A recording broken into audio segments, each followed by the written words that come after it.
রাজশাহীতে পৃথক পৃথক স্থানে ঈদের জামাত অনুষ্ঠিত হয়েছে।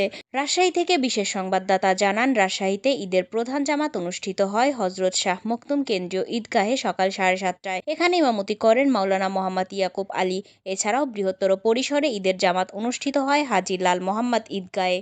রাজশাহী সিটি কর্পোরেশনের মেয়র এইচ.এম. খায়রুজ্জামান লিটন, সাবেক মেয়র, বিএনপির উপদেষ্টা মিজানুর রহমান মিনু, রাজশাহীর বিভাগীয় কমিশনার ডক্টর দেওয়ান মোহাম্মদ হুমায়ুন কবির ও জেলা প্রশাসক শামীম আহমেদ সহ অসংখ্য মুসল্লি ঈদের নামাজে অংশ নেন। এছাড়াও দ্বিতীয় বৃহত্তম নামাজ অনুষ্ঠিত হয় টিকাপাড়া ঈদগাহ ময়দানে। এছাড়াও নগরীর 50টি স্থানে পৃথক পৃথকভাবে বৃহৎ পরিসরে ঈদের নামাজ অনুষ্ঠিত হয়।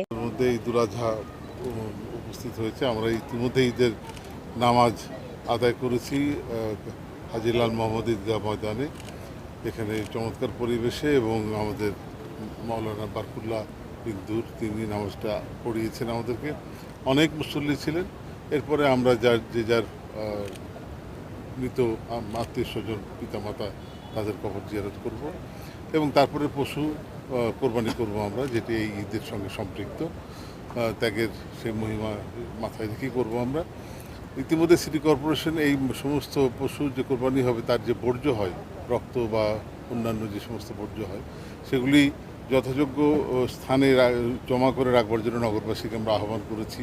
মসজিদে ইমাম সাহেবদের মাধ্যমে মাইকিং করে, পত্রিকায় দিয়ে, এবং আমাদের টিম আছে প্রায় 30টা ওয়ার্ডে, প্রায় 50-এর বেশি টিম আছে। সেখানে শ্রমিক আছে, ভ্যান আছে, যান্ত্রিক গাড়ি ঘোড়া আছে। সেগুলো দিয়ে আমরা আজকে বিকাল 4:30 থেকে শুরু করব। আমি নিজেই শুরু করব সেই পরিচ্ছন্নতা অভিযান, এবং আমাদের পরিকল্পনা হচ্ছে আজকে রাত 12টা-1টার মধ্যেই পুরো শহরটি একবারে ঝকঝকে চকচকে আমরা করে ফেলব, যাতে আগামীকাল এখানে কুরবানির কোনো উচ্ছিষ্ট বা রক্ত মাংস কোথাও যেন পড়ে না থাকে। এটা গতবারও আমরা করেছিলাম, আল্লাহ কবুল করেছিলেন আলহামদুলিল্লাহ। এবারও ইনশাআল্লাহ আমরা সেটি করতে পারবো।